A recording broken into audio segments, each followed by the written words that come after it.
HR Block est sans conteste le géant des rapports d'impôts. Aux États-Unis, la compagnie affirme qu'elle fait un rapport d'impôt sur 7. Ses revenus dépassent les 3 milliards de dollars par année. Croyez-vous que cette compagnie a les moyens de prévenir ses clients si un de ses produits contient une erreur qui pourrait leur coûter très cher? Regardez bien. Ce reportage se déroule dans la région de Rivière-du-Loup, au Bas-Saint-Laurent, et il met en scène un logiciel d'impôt en ligne défectueux. Durant les prochaines minutes, un journaliste va vous raconter l'histoire de ce logiciel qui a donné bien des maux de tête à certains contribuables. Oui, bonjour, Maxime Poiré de l'émission La Facture. Vous ferez aussi la connaissance de la chienne Kayla, d'Ella, le perroquet, et de leur maître. Il se nomme Marc-André Cody et l'Agence du revenu du Canada lui réclame 6 000 $ qui lui ont été versés en trop par erreur. J'ai toujours fait affaire avec HR Block. Depuis que j'ai commencé à faire des impôts, je fais affaire avec eux. Aujourd'hui, Oui. qu'est-ce que vous voulez? Moi, je veux que HR Block assume au moins une partie de ses responsabilités. Fin février 2014, Marc-André Cody se procure sur le site Internet de la compagnie HR Block un logiciel pour préparer sa déclaration de revenus de 2013.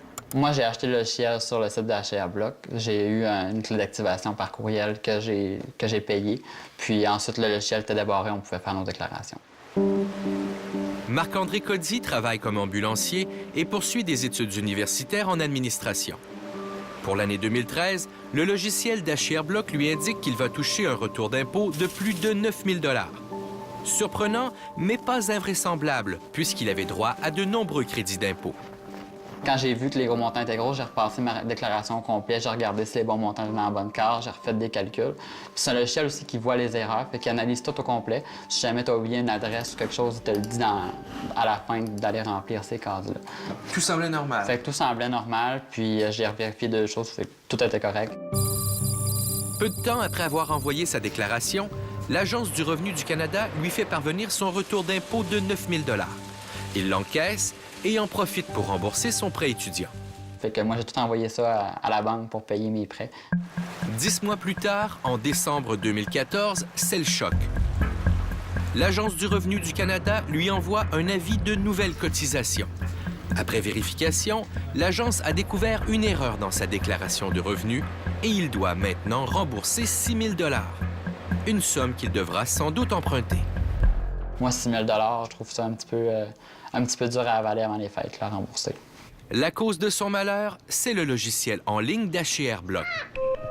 Celui qu'il a acheté en 2014 contenait un problème qui faussait les données envoyées à l'Agence du revenu du Canada. Ils n'ont pas qu'on ait des erreurs, sauf qu'eux, ils spécifient que dans leur contrat d'utilisation, on était avisé que s'il y avait des erreurs, c'était pas de leur faute.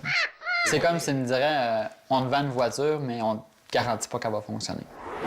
Maître Marie-Annick Grégoire est professeure en droit des contrats à l'Université de Montréal. Écoutez, la loi est très claire. On doit s'attendre à un produit qui est tout à fait conforme, non seulement aux représentations qui ont été faites par le commerçant, mais aussi qui est exempt de tout vice caché. Donc, ici, on peut dire qu'il y avait un vice caché dans le logiciel dans la mesure où les calculs qui étaient effectués n'étaient pas bons. Donc, à ce moment-là, c'est clair que ce logiciel-là, il y a une faute ici qui a été faite par le commerçant. Dans le tas des impôts, il faut faire attention à ce qu'on fait. On confie pas ça à n'importe qui. Mais HR Block a peut-être commis une autre faute. Notre enquête nous a permis d'apprendre que c'est l'Agence du revenu du Canada qui a découvert le problème du logiciel le 24 mars 2014. L'agence a immédiatement informé la compagnie qui a aussitôt corrigé son produit en ligne. Mais le mal était déjà fait pour les clients qui s'en étaient servis avant cette date. Le problème étant connu, pourquoi Marc-André Cody n'a jamais reçu de courriel, de lettres ou d'appel d'HR Block pour l'informer rapidement qu'il aurait des ennuis avec l'impôt? Donc, première chose, il faut remplir nos informations personnelles. En partant. Donc, en partant. Selon ce fiscaliste, HR Block dispose des informations nécessaires pour retracer ses clients. Une bonne pratique aurait sûrement été de communiquer rapidement avec tous leurs clients qui ont acheté la version du logiciel avant, jusqu'au moment où l'erreur a été identifiée par HR Block. Si H&R Block l'avait averti à temps, Marc-André Cody n'aurait pas utilisé son retour d'impôt pour payer ses dettes et il aurait évité tous les ennuis qui ont suivi. Écoutez, toute personne au Québec a une obligation de bonne foi dans ses contrats. Cette obligation de bonne foi-là implique aussi un devoir de renseignement. Donc, ce qui veut dire que H&R Block aurait dû, de sa propre initiative, renseigner ses clients à l'effet qu'il y avait un problème pour que ceux-ci puissent éviter les dommages, justement, qu'ils ont subis, notamment ne pas dépenser l'argent. De son siège social à Kansas City, aux États-Unis, H&R Block a décliné notre demande d'entrevue à la caméra. Dans un courriel, la multinationale de l'impôt écrit qu'un tout petit nombre de clients ont été touchés par son erreur et qu'elle a tout fait pour les contacter rapidement.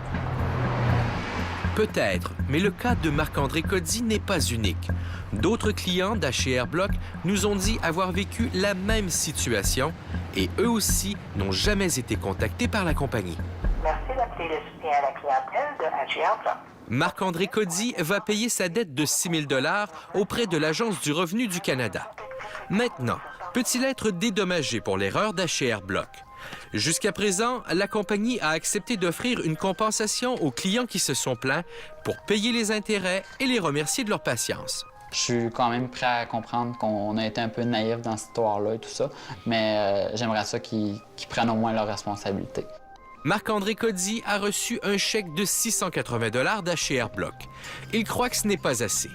S'il va devant les tribunaux, ses chances d'obtenir plus pour les troubles et inconvénients qu'il a subis sont plutôt minces.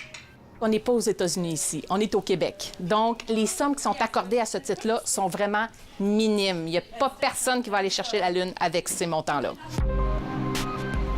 H&R Block dit que tout est rentré dans l'ordre avec la nouvelle version du logiciel en ligne. Mais Marc-André Cody a perdu confiance. Nous garantissons que nos calculs sont précis à 100 %. Je crois qu'ils devraient reviser leur site Internet. C'est pas la réalité pour toi, ça? Non, c'est vraiment pas la réalité pour moi.